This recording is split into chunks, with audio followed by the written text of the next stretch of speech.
Well, hello again and welcome to the VK6ES Fun with Amateur Radio channel. I just thought I'd have a very quick look at this this MFJ Duplexer, VHF Duplexer. Give you an idea of the size of it. It's pretty small. It's a pretty small gadget. Now I've got it on the Rohde Schwarz analyser, and again this picture may be a bit jittery, so I'll apologise in advance. I don't have the tripod with me today. On the left hand side it's set to 100 megs, and on the right hand side is 500 megs, so it's sweeping from 100 megs to 500 megs. And if you look up here, oh, it's timed out, I don't believe it. Unbelievable. Okay, hang on, it'll boot up.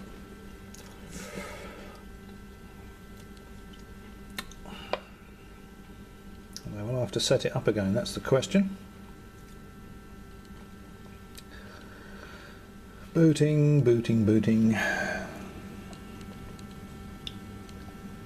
we are, you can see the model there, 100 kilohertz, 3.6 gigs.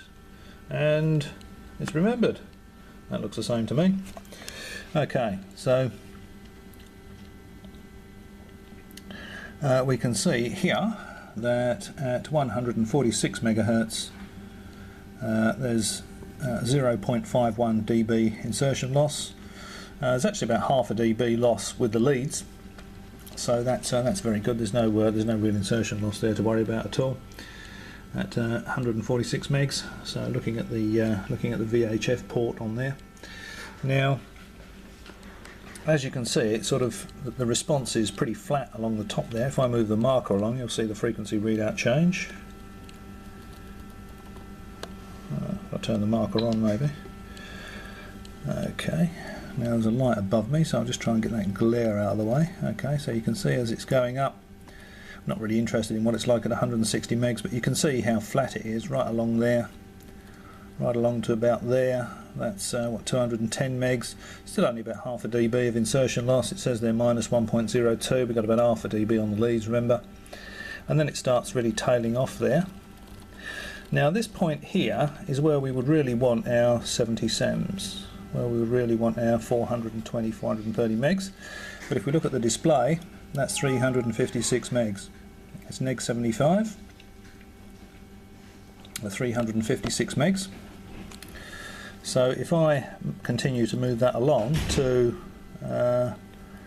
430 megs, there you go, that's 430 megahertz. You can see that blue vertical line, it's 430 megahertz, and that is showing neg 51 dB. So I wouldn't put a 2 meter radio on the 2 meter port and a 70 sems radio on the 70 sem port. I don't think that's enough port isolation for doing that kind of thing personally. I would only use this to have a common lead going to the device, and then have a 2 meter antenna and a 70 centimeter antenna connected to it. I wouldn't do it the other way around. I wouldn't connect a 2 meter radio and a 70 centimeter radio to one antenna using this particular device. I think that's not going to do the receiver very much good at all. Hang on, of the other radio, I'll just pause it for a second, and I'll just put it on the UHF port. Okay, I've just swapped ports, and now we can see it's the other way round. So I haven't moved the blue marker, the vertical marker on the right hand side. That's still on 430 megs there, and we can see we've got minus 1.03 dB of loss. And remember, we got half a dB there, so the insertion loss is pretty good. And let's have a look at what sort of attenuation we get for VHF. We go along and it starts rolling off about 290 megs. Just starting to roll off there. We get right along here. Where's this? That's really where we want the 2 meters. And oh, actually, that's where we've got it. There we go. Look at that. That's 146 megs minus 75. So that's pretty good. The isolation from the UHF to the VHF is pretty good. Personally, I still don't think that minus 75 will be good enough. I'd want at least minus 100 if I was going to put another radio on there, just to be safe.